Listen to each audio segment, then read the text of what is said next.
रौनक, अगर हम बात करें कर्नाटक की तो ये एक ऐसा राज्य है जहां पर जनता दोबारा मौका नहीं देती है। 85 के बाद कोई भी पार्टी सत्ता में वापस आने में, रिपीट करने पाने में कामयाब नहीं रही। इस बार के समीकरण, इस बार के हालातों को देखकर पूरे प्रचार में जान फूंकते रहे प्रधानमंत्री मोदी। लेकिन आप जितना टटोल पाए हैं इस राज्य की आवाम को, इस हिस्से में जहां आप हैं, क्या देख पाए अभी तक? ये देखिए, मुख्य तौर पर मैं जिस सेंट्रल कर्नाटक इलाके में हूँ, इसे बीजेपी का गढ़ माना जाता है। मुख्य तौर पर इस इलाके में लिंगायत समुदाय की भी अगर बात की जाए, जो आमतौर पर बीजेपी के साथ अब तक कर्नाटक की राजनीति में देखा गया है। बीएस येदियुरप्पा खुद लिंगायत समुदाय से आते हैं और एक लिंगायत समुदाय के एक बड़े चेहरे के तौर पर कर्नाटक की राजनीति में बीएस येदियुरप्पा को देखा जाता है। मुख्य तौर पर 1985 के बाद से हम लोग देखते आ रहे हैं कि जो भी सरकार है वो यहाँ पर रिपीट नहीं हुई है, लेकिन हमने देखा कि प्रधानमंत्री नरेंद्र मोदी और खुद गृह मंत्री अमित शाह ने जिस तरह से पूरे कर्नाटक का दौरा कर तमाम ताबड़तोड़ रैलियां की, रोड शो के जरिए लोगों को अपनी ओर आकर्षित करने की कोशिश की। और बीजेपी का साफ तौर पर इस चुनावी समर में एक जो लोगों के सामने तस्वीर पेश करने की कोशिश सरकार की तरफ से की जा रही थी, वो ये थी कि डबल इंजन की सरकार अगर कर्नाटक में रही तो निश्चित तौर पर इसका फायदा जो है वो जनता को और कर्नाटक के लोगों को मिल सकता है। क्योंकि हमने देखा कि इसके पहले जब कांग्रेस की सरकार थी और केंद्र में मोदी की सरकार थी, तो उतनी जो केंद्र सरकार की स्कीम है वो यहां पर नहीं लागू हो पाई। लेकिन एक नई जाति का निर्माण जो है वो केंद्र की मोदी सरकार जो है करती हुई दिख रही है, जिसे बीजेपी की तरफ से कहा जा रहा है कि बेनिफिशियरी।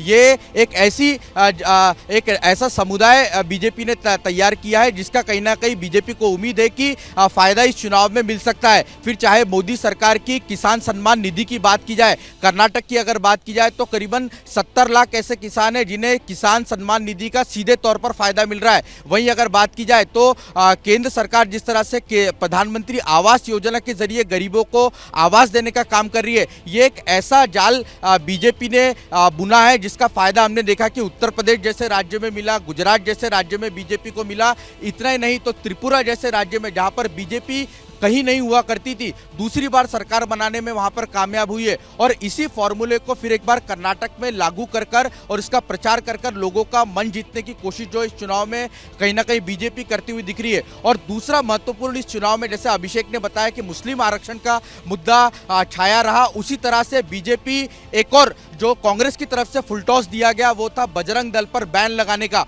बीजेपी और प्रधानमंत्री मोदी ने इसको हाथों हाथ लिया और इसे बजरंग बली से जोड़ दिया। हम अगर बात करें तो कर्नाटक की राजनीति में मठ एक इंपॉर्टेंट फैक्टर होता है और ऐसे में मठ की राजनीति और हिंदुत्व की राजनीति को बीजेपी ने जोड़ दिया और कहीं ना कहीं इसका फायदा चुनाव में बीजेपी उठाती हुई दिख रही है। इसका फायदा होता है या नहीं वो देखना महत्वपूर्ण होगा, लेकिन बीजेपी ने यहाँ पर पूरी अपनी ताकत झोंक दी है। जी बिल्कुल जितेंद्र दीक्षित, एक बड़ा सवाल यहां पर यह भी हो जाता है पूरे चुनाव कैंपेनिंग के दौरान कांग्रेस हमलावर रही करप्शन के मुद्दे पर बीजेपी की सरकार पर, और इसीलिए शायद यही वजह रही कि बीजेपी ने अपने सबसे ईमानदार चेहरे प्रधानमंत्री मोदी को हमेशा फ्रंट पर रखा।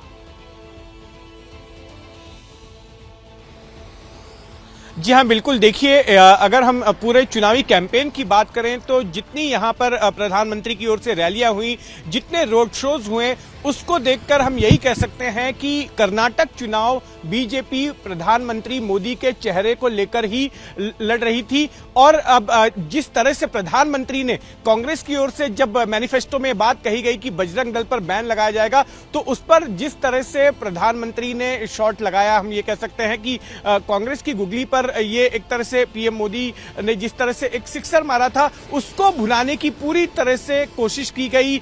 बजरंग दल पर बैन को बजरंग बली से जोड़ा गया और जिस तरह से बार बार प्रधानमंत्री नरेंद्र मोदी ने लगातार एक भावनात्मक तौर पर जो है लोगों से अपील की, जैसे ये कहा कि आप वोट डालते वक्त जो है जय बजरंग बली का नारा लगाइएगा। ये तमाम बातें जो है जाहिर तौर पर जो ये संकेत देती हैं कि एक भावनात्मक तौर पर, एक हिंदुत्व के आधार पर पीएम मोदी के चेहरे को लेते हुए यहां पर चुनाव लड़ा है बीजेपी ने।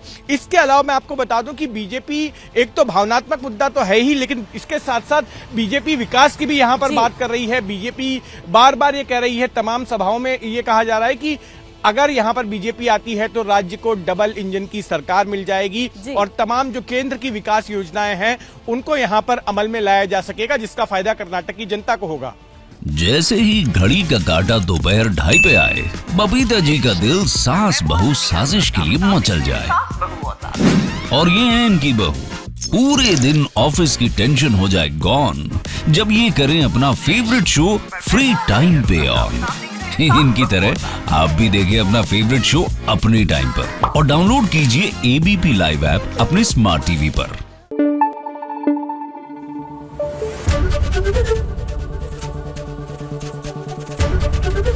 एबीपी न्यूज आपको रखे आगे।